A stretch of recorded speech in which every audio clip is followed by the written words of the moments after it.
born in Greenwood, Mississippi. And my parents, they decided at an early age to move to Oklahoma. So really, that's what I know is Oklahoma, because I was a baby when they moved to Muskogee, Oklahoma. So I'd always say Oklahoma because I know nothing about Greenwood. My dad was named Joseph Singleton. My mother was named Sylvester Jones, and they both were born in Montgomery, Alabama. They married, and after marriage, they moved to Mississippi. From Mississippi to Oklahoma. 10 children, and it's only 2 of us now. My brother in Tulsa, Oklahoma, and me. Growing up there, I knew all the time that it was something different because everything was segregated. They had the colored fountains, water, and they had the white fountain, water fountain. They had the colored bathrooms and the white bathrooms. So as a little person, growing up, I knew something was different. And the one that sticks out the most in my mind, I was 8 years old. So me and the little white girl, she lived with a little farm. And our farm, I got to our house before we got to her house. So we got to be friends walking the road. So I ran in the house and I wanted to go home with her. I asked my mom, could I go home with Christine? I'm 8 years old. And she explained to me that I was a black girl, and I can't remember what it was called, probably colored then or something. But anyway, she let me know there was a difference, and you cannot go home with Christine. She said, because you are a black girl, and Christine is white. Well, I think she was trying to protect me. Her coming from Alabama, Mississippi, and all that, she was trying to protect me because a lot of kids got hurt, because they didn't want you in their home. And she didn't want me hurt. So she explained that to me. And that's when I began to really understand. I was 8 years old. I felt that some way, somehow, that they were better. Whites was better, that I was, it made me, really hurt me. I felt less, something I didn't know until I was 8 years old. And then after that, you realize I'm 12, so I'm going to movies, and the movies were segregated. And I'm beginning to see now what my mom was talking about. You're a little black girl, so you have to stay over here. And that's when I realized that I was different. As I grew on up, got to be a teenager, I guess you can say that it's sort of like when you know your boundaries. I began to know my boundaries. So I didn't allow myself to get hurt. Because then I knew that there's a line that I couldn't cross. Why I couldn't, I asked my mom that when I was 8, why I can't go home with Christine? So she explained. And then you begin to dislike. Then as I got older, we couldn't even try on shoes in the same place. They had a separate place for us to try on shoes. Now I guess they wouldn't let them see that a black foot was going in the shoe, because the white person wouldn't want to buy it after a black foot been in the shoe. And as I got teenager, and we would go, I started working, and then we would decide, well, we're going to eat lunch. Well, you had to come in the back of the cafe. You couldn't come in the front door. You had to come in the back door of the cafe, and you sit in the kitchen. And the kitchen had we call it plastic now, but back in my day, it was an oilcloth. It was, but now we call it a plastic. So we sit in the kitchen and I was being nosy, so I'd always peek around. And in the white era, the dining room, they had lace white linen tablecloths, and they had dishes. And I knew then, I was wondering if I hadn't got to be told to get back in the kitchen, but I was peeking in the dining room just to see all the white linen, and we couldn't go, you couldn't go in there. And then when you ate and you paid for your lunch, you had to go back out the back door. Did you ever try to cross the line and challenge to Oh. be where you were told you weren't supposed to be? Well, the one time my girlfriend, she was worse than me. She was worse. And so we were in Kresge's, and if you heard the story about Kresge, blacks couldn't sit at the counter and eat. So we was in there shopping, and there was the white and the colored fountain. So my girlfriend said, I want white water. And she goes over to the white fountain. Well, I'm shaking because of my mom had talked so much about the South and all of what went on and how the blacks would just be beaten. And so there was, she said, I'm not gonna drink that color water, Fanny. I'm gonna drink this white water. So she's drinking it, and I'm standing there, and I'm watching for the man to come with a billy club and hit her upside her head. I'm standing there nervous, and she said, ooh, this water, it's so cold. And the white water was refrigerated, and ours was just tapped from the outside. And that's when I learned that, and I thought, oh my God. So they even got ice water, and we got this old warm water. Oh God. If the white person was 16, you had to say Mr. and Mrs. So my dad, he said, John. Him and the white boy grew up together.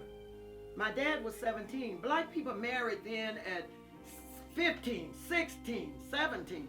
My dad was married to my mom. They had one child. My dad said to, and I don't remember names, I'm just going to say, but he said to the white guy, because they farmed from their land. He said, John, how's John? John was sick. And he said, what? My dad said, I heard John was sick. So how is John? And he said, Mr. John to you, N.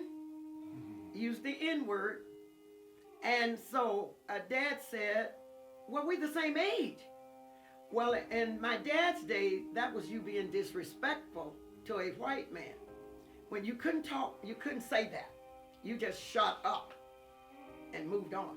But my dad said that, and he said to my dad, oh, we will have to teach you a lesson in. And my dad went home, and he said to my mom, I gotta go. No one whips me but my mother, and my mother's dead. No, man, I will die and go to hell before I let a white man whip me. Well, I tell you, I really didn't know that I had changed. Here in this house, I was in my kitchen. This white lady and her husband was on TV. I always had a TV in the kitchen. She had one child. I'm almost bringing tears. And she said, where is my child? It was her son. They found his bike in one of those car wash, those kind that you just drive in, wash your car. They had found his bike there, and she was saying, she was pleading on TV, whoever, would you please bring my son? They found her son murdered. And at the time when I moved here, when I got here, when you went about, I would say, about 100 and something, that was farmland. And that's where they found his body. And she was crying, and I was crying. I had never cried over a white person before. I'd never cried. When things would happen, I would swear you got your just. Things would happen, bad things. I would say, well, look what you did to us. So you just got your justice. I was so bitter. I was so bitter from growing up and my mom talking so much about the South and what she went through and my dad went through. I was so bitter. I may as well tell the truth. I was bitter. I didn't like you because you was white, because you didn't like me because I was black. And I said, well, and I went along when things, I just say, well, you got your just due. But that particular time, I did not know I was crying. I was standing in my kitchen. And I came around and looked in my mirror. Tears was rolling down my eyes for her. She had lost her only child. And I just kneeled right here. And I said, Lord, when did the bitterness go? When did I start loving white folks? When did I start loving them? Lord, and I said, Lord, I thank you. I thank you. I began to thank God, and I don't know how long I cried because the bitterness was gone. So I will truly say it took God. It took the love of Jesus to remove it. And I can truly say that I've raised, and you can see white kids all on my, because I raised white kids. I raised Pastor Troy's children. They have been here, and friends that knew me, they walk in and say, you've got white kids in your house? They stayed overnight. They stayed here with me. I fed them. I raised those kids, and they call me grandma right now. I have so many white children, and I thank God for that. So I can say this, without God, I believe it's impossible. But I can tell you what God did for Fanny. I love white people.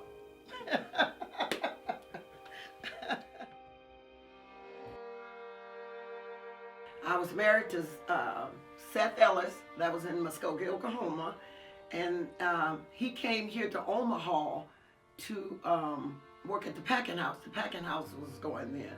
So that's how I got to Omaha. And after that, there was a separation. He moved to New Jersey. And so I met my second husband, which was Nate Russ.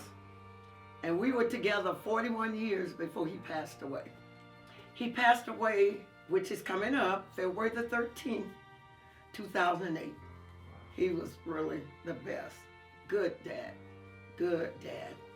My mother always told me, she said, when I lost my mom, I thought the end of the world. I just thought this is it. But she said, you don't know any pain until you lose your mate. You lose your mate. And she said when she lost my dad, oh, the pain was much worse than when she lost her mother, which she didn't think it could be. And she said, by the grace of God is the way she survived. But I was the baby, so she had quite a few kids. And I can imagine. So when I lost Nate, I tell you, I could understand what my mom was talking about. Because I thought, oh no. When my mom was telling me this, I said, oh no. Oh, Mom. Oh, to lose you, Mom? Oh, nothing could hurt as worse than Mom or my children. But I found out, you missed the hello. You missed the coming in and going out. You just miss so much. It's so lonely. You're lost. You're lost without your mate. You really are. I'm a witness. I tell you, without God, I think I'd be out there with Nate. But many times, I couldn't pray. All I could say was, Jesus, help me, Lord. I could feel. It's like you got something you carry, and it's heavy, and you just put it down. I could feel the lightness when I would cry out to God. Many days, many nights, you know. Excuse me, but I tell you, even though it's been, it will be 6 years, February the 13th, it still brings tears. I don't know when you stop crying. I don't know. But I thank God. It was the best part of my life, was those 41 years. But by the grace of God, He strengthened me. I can laugh again, and I can, I can move on. But He will always be in my heart.